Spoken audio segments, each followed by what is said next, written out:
Royal Enfield की दो motorcycles जो काफी समय से चर्चा में हैं। एक ऑफकोर्स हिमालयन 450 बनी थी कार एंड बाइक अवार्ड्स में बाइक ऑफ द ईयर 2024 में, और दूसरी है गुरिल्ला 450। दोनों एक ही प्लेटफॉर्म पे बनी है, एक ही इंजन पे चलती हैं, और दुनिया में अकेली दो बाइक्स हैं जो इस इंजन पे फिलहाल चलती हैं। प्रीतम जी हाँ, आप में से कईयों ने सवाल किया है कि कौन सी बाइक खरीदे, गुरिल्ला खरीदे या हिमालयन 450 खरीदे। तो ये कंपैरिजन कौन सी बाइक अच्छी है ये नहीं है, लेकिन आपको बताने के लिए कि आपके लिए कौन सी बाइक सही होगी अगर आपको इनमें से एक को चुनना है। तो दोनों में से काफ़ी चीज़ें सेम हैं, काफ़ी चीज़ें अलग भी हैं जो उनको जुदा करती हैं, लेकिन इन सब के बारे में बात करने से पहले सबसे पहले आपसे एक रिक्वेस्ट ये है कि अगर आपने अभी तक हमारे इस चैनल को सब्सक्राइब नहीं किया है तो फ़ौरन कर लें, और बेल आइकन भी दबाना बिल्कुल ना भूलें, और अगर वीडियो आपको पसंद आए तो इसे लाइक और शेयर भी ज़रूर कर दें।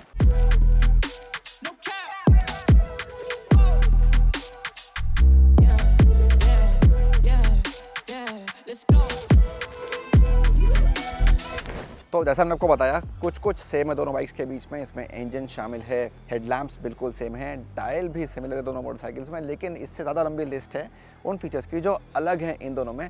तो क्या क्या इन दोनों में अलग है प्रीतम, इस बारे में थोड़ा अगर आप हमें बता पाएँ। तो स्टांस देख के आपको पता चलेगा कि ये कॉम्पैक्ट है, ज़्यादा स्ट्रीट यूज़ के लिए बनाया गया है। गुरिल्ला 450 इट्स ए रोडस्टर, वो एडवेंचर टूरिंग मोटरसाइकिल है। मेन डिफरेंस है लुक्स में, उसका पहिया, फ्रंट पहिया 21 इंच का है, इसमें 17 इंच का है। हाँ। और मेन फ्रेम दोनों का सेम है, शेयर्ड बिटवीन द टू, लेकिन पिछला वाला जो सब फ्रेम है इसका अलग है, और इसका हेड स्टॉक भी अलग है। और 17 इंच पहिया होने के बाद इसका स्टीयरिंग जो एंगल है उसका 4 डिग्री थोड़ा शार्पन हो गया है, ताकि ये हैंडलिंग में और मदद करे, ट्विस्टी सड़क पर चलाने के लिए आपको मदद करे। तो गुरिल्ला 450 एक रोडस्टर स्ट्रीट यूज़ के लिए, और वो है टूरिंग के लिए। तो ये सारे डिफरेंसेस चैसी में है। और जैसे कि आपने देखा है, सस्पेंशन ट्रैवल में भी फ़र्क है, उसमें 200 मिलीमीटर का सस्पेंशन ट्रैवल है, इसमें सस्पेंशन यहाँ पे 150 है। 150 है, एक मेजर डिफरेंस है। क्योंकि ये वैसे यूज़ के लिए बनी नहीं गई है, ये आपको एडवेंचर टूरिंग के लिए नहीं बनी गई है, स्ट्रीट यूज़ के लिए बनी है। इतना सारा 200 mm का सस्पेंशन ट्रैवल ज़रूरत नहीं है, 150 काफ़ी है स्ट्रीट पे चलाने के लिए। तो अगर आपको शोरूम में जाके हिमालयन देख के बहुत ऊंची, बहुत बड़ी दिखती है, तो मैं बता दूं आपको, ये सीट एडजस्टेबल है 825 mm, 825 मिलीमीटर से 845 मिलीमीटर तक। अब मेरे हिसाब से ये 845 mm पे सेट किया गया है। मुझे थोड़ा सा ऊंचा सीट हाइट पसंद है, और मेरा हाइट है 5 फुट 9 इंच। मेरे को कोई प्रॉब्लम नहीं है दोनों तरफ पाँव टिकाने के लिए।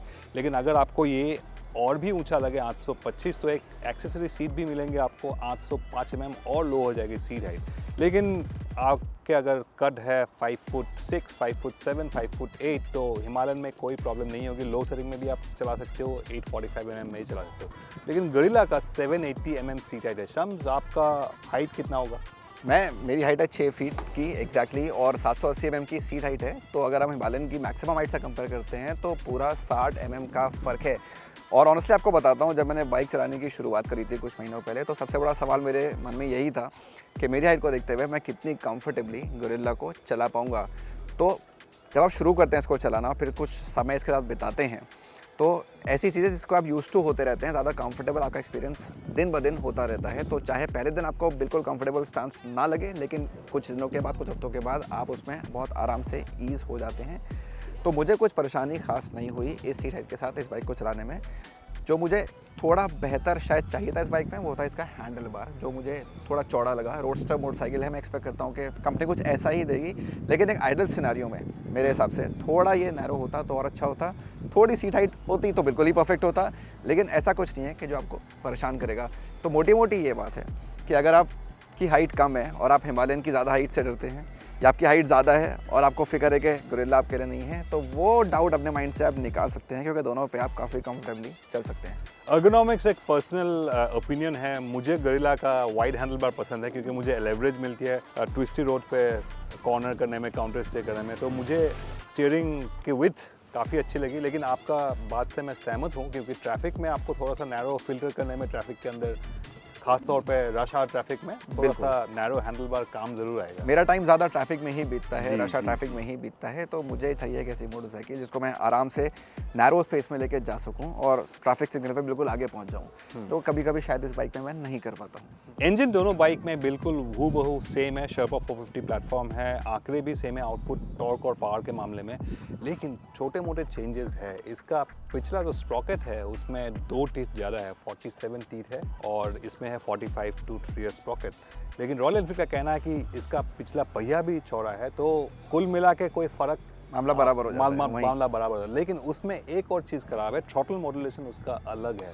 तो आप चलाएंगे तो वो थोड़ा सा अर्जेंट महसूस होता है जब पिकअप लेते हो। तो गोरिल्ला 450 स्ट्रीट बाइक के हिसाब से, रोड के हिसाब से ट्यून किया गया है थ्रॉटल, तो उसको थोड़ा सा आप अर्जेंसी महसूस होती है। तो हिमालयन 450 को मैंने कई महीनों से चला रहा हूँ पिछले, और शम्स ने भी गोरिल्ला 450 को काफ़ी टाइम से चला रहे हैं। दोनों बाइक हम दोनों ने ही अलग अलग चलाया है, लेकिन बैक टू बैक चलाने के बाद पता चलेगा कितना अलग है, कितना पर्सनैलिटी में अलग है। हाँ, तो मैं कुछ सवारी करूंगा हिमालयन की, प्रीतम चलाएंगे गोरिल्ला 450 और फिर हम मिलेंगे और दोबारा चर्चा करेंगे कि कौन सी बाइक आपके लिए रहेगी बेहतर।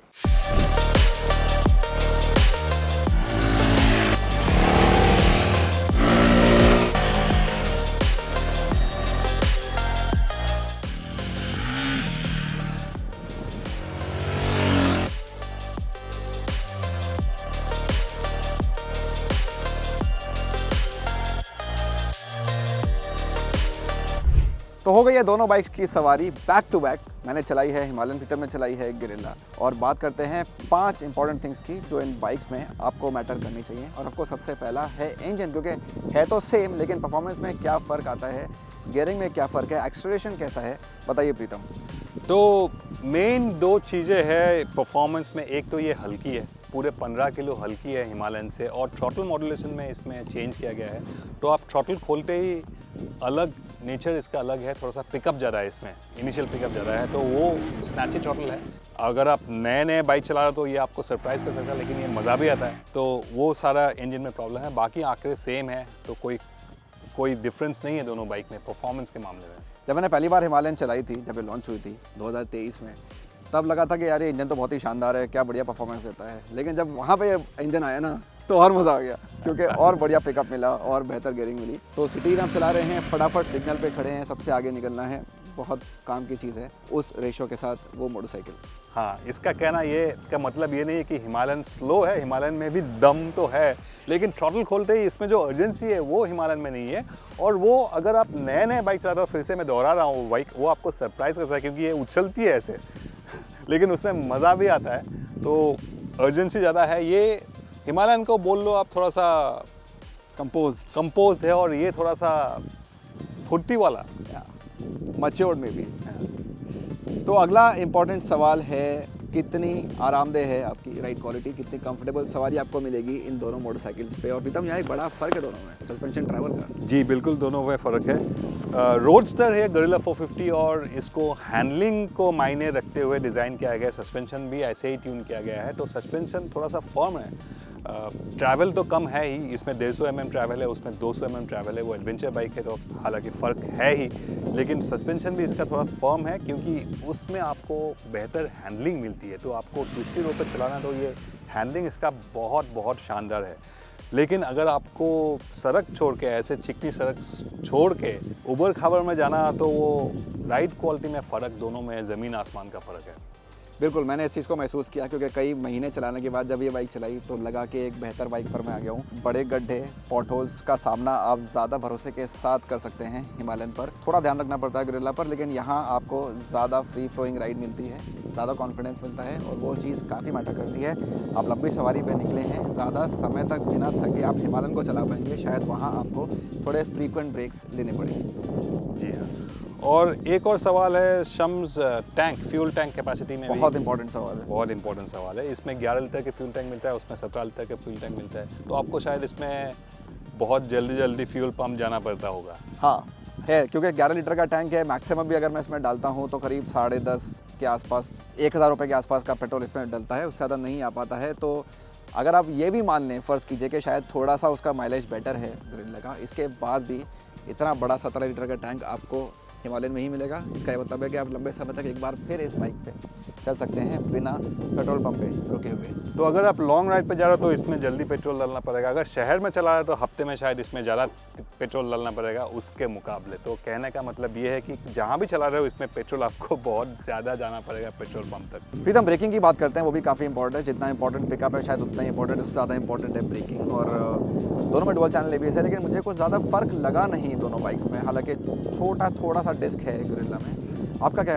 अनुभव? 10 mm छोटा डिस्क है, लेकिन ब्रेकिंग परफॉर्मेंस में आपको कॉन्फिडेंस दोनों में ही मिलेंगे। इतना ज़्यादा फ़र्क नहीं है। आपका एवरीडे राइडिंग कंडीशंस में ब्रेकिंग इसका भी बहुत सही है, उसका भी तो है ही अच्छा ब्रेकिंग हिमालयन का।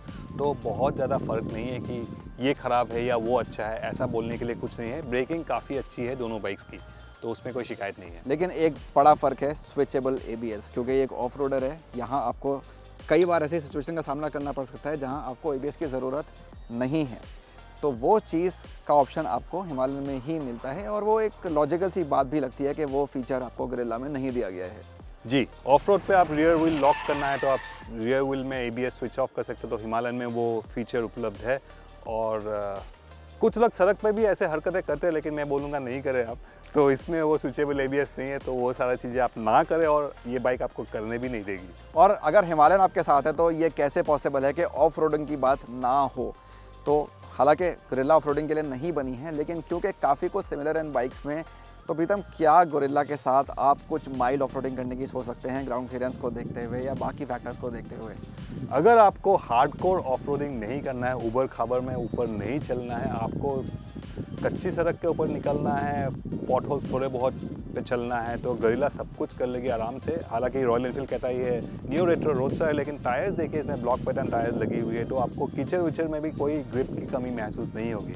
तो छोटे मोटे आप अगर गड्ढे बहुत सारे हैं, अगर इसमें आप 40 में जाओगे तो उसमें आप 60-70 में जा सकते हो। फ़र्क इतना ही है, ये भी आराम से चली जाएगी वैसे, लेकिन उसमें आप और कॉन्फिडेंस से और कंफर्टेबली जा सकते हो।